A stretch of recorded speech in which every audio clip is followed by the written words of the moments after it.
আমরাও আজকে চোখের জল ফেলে গেলাম। 26-এ বিজেপি আসবে। সুদ আর আসলে যদি হিসাব না নিতে পারি তাহলে হিন্দুর বাচ্চা নয়, ভারতবর্ষের বাচ্চা নয়।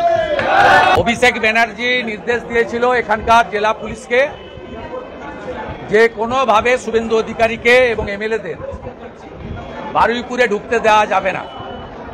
কার্যত বিমান ব্যানার্জির নির্দেশেই এটা হয়েছে।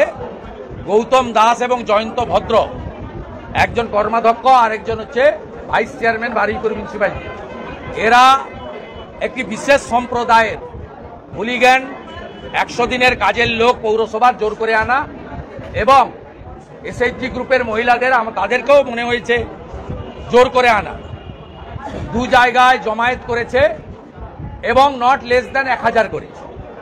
জমায়েত হচ্ছে অস্ত্রসহ মোটা মোটা বাটাম, লোহার রড, সদ্য কাঁচা বাঁশ, হাতে পাথর, ইট, জলের বোতলে লঙ্কার গুঁড়া মেশানো।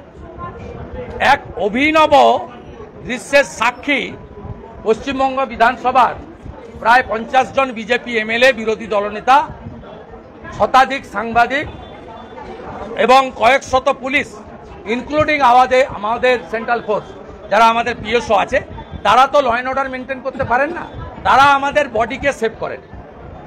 এবং আমরা গাড়িতে ছিলাম, কার্যত 2 জায়গায় অবরোধ করেছে এবং আমাদের পিএসওরা তারা খানিকটা সরিয়ে দিয়ে গাড়িগুলো বের করেছে।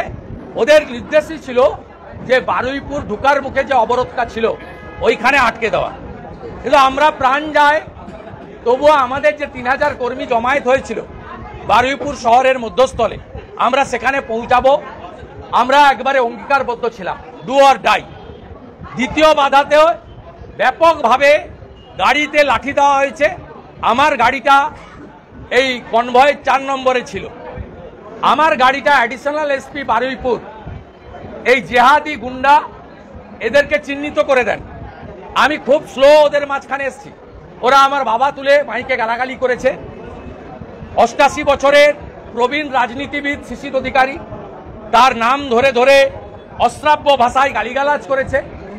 এই বাংলার কৃষ্টি সংস্কৃতি এবং যারা শিক্ষিত মানুষ, এই বিমান ব্যানার্জি আইনজীবী এবং স্পিকারের আড়ালে কতটা নিম্ন রুচির, নিম্ন সংস্কৃতির একটা শাহজাহানের মতো গুন্ডায় পরিণত হয়েছে, এটা বাংলার মানুষ আজকে চোখে দেখলেন, নিজের চোখে। এবং গাড়িতে, আমার গাড়িতে অ্যাডিশনাল এসপি চিহ্নিত করে দেওয়ার পরে 20-25 বার মোটা মোটা বাঁশ এবং বাটাম দিয়ে মারা হয়েছে।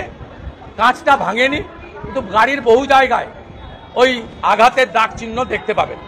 মাথাটা অক্ষত আছে, গাড়ির কাঁচটা তোলা ছিল। এমএলএদেরকেও আটকে রাখা হয়েছিল, তাদের বাসে হামলা করা হয়েছে এবং আমরা পরিশেষে বারুইপুরে ঢুকতে পেরেছি। এবং আমাদের যে বড় একটা রুট ছিল, আমরা সেই রুটটাকে কাটেল করে 500 মিটার আমরা বারুইপুরের মধ্যস্থল থেকে রাসমেলার মাঠ হয়ে ভারতীয় জনতা পার্টির জেলা কার্যালয় পর্যন্ত মিছিল করেছি।